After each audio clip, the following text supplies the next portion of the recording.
अगर आप अपने सपनों का घर लेने की प्लानिंग कर रहे हैं या फिर हर महीने भारी भरकम ईएमआई चुकाकर परेशान हैं, तो ये वीडियो आपके लिए किसी खुशखबरी से कम नहीं है।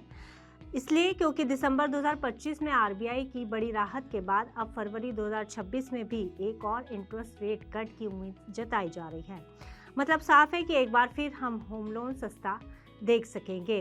कार और पर्सनल लोन की ईएमआई घटने की उम्मीद है, जिस वजह से आपकी जेब पर पड़ा दबाव भी कम हो सकता है।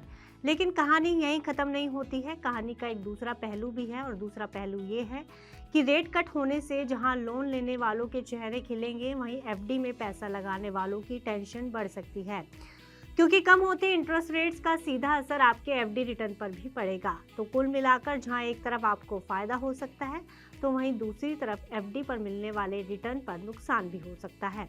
अब इस खबर को लेकर आपके मन में बहुत से सवाल आ रहे होंगे, तो आपके इन सभी सवालों का जवाब हम आगे इस वीडियो में देने की कोशिश करेंगे। नमस्कार, मैं हूं गुंजन मित्तल और आप देख रहे हैं मनी 9। चलिए सबसे पहले हम पूरी खबर को समझने की कोशिश करते हैं। तो खबर यहाँ से स्टार्ट होती है कि अब घर का सपना देखने वालों और होम लोन की भारी भरकम ईएमआई चुका रहे आम लोगों के लिए अच्छी खबरों का सिलसिला अभी रुकने वाला नहीं है।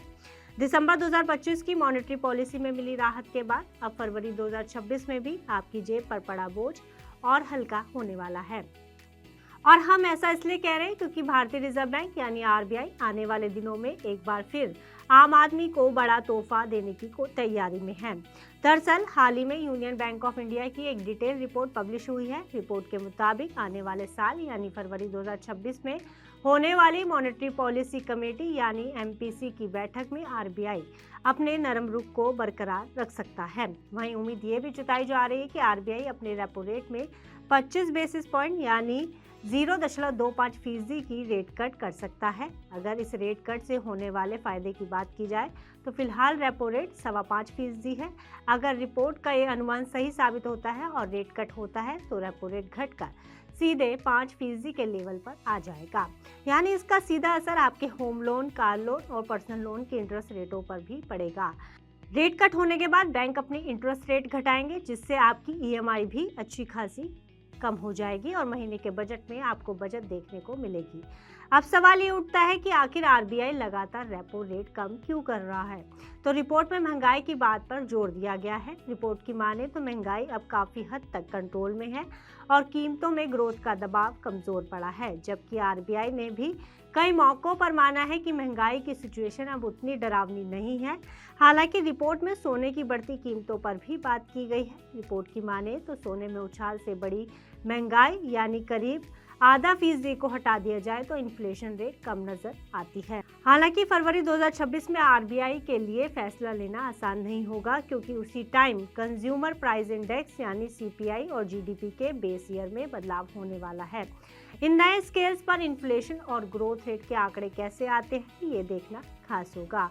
वहीं साल 2025 की बात की जाए तो ये साल लोन लेने वालों के लिए लकी साल रहा है, और इसलिए क्योंकि इस साल आरबीआई ने इंटरेस्ट रेट्स को कम करने में कोई कसर नहीं छोड़ी है।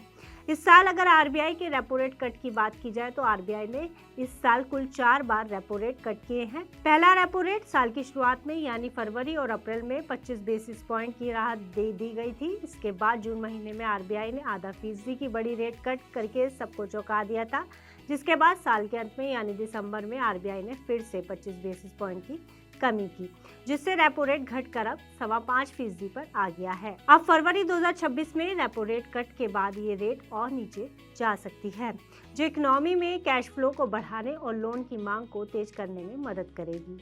तो साफ है कि आने वाला टाइम लोन लेने वालों के लिए राहत और बड़ी खुशखबरी लेकर आ सकता है। हालांकि एफडी निवेशकों को थोड़ा सतर्क रहने की जरूरत होगी, क्योंकि कम होती इंटरेस्ट रेट में रिटर्न पर असर पड़ सकता है। ऐसे में सही समय पर सही डिसीजन लेना बेहद जरूरी हो जाता है। तो ये रही पूरी स्टोरी रेपो रेट कट की। इस पर आपकी क्या राय है, हमें कमेंट बॉक्स में लिखकर जरूर बताएगा। साथ ही फाइनेंस से जुड़ी आप बाकी खबरों के लिए देखते रहिए मनी 9।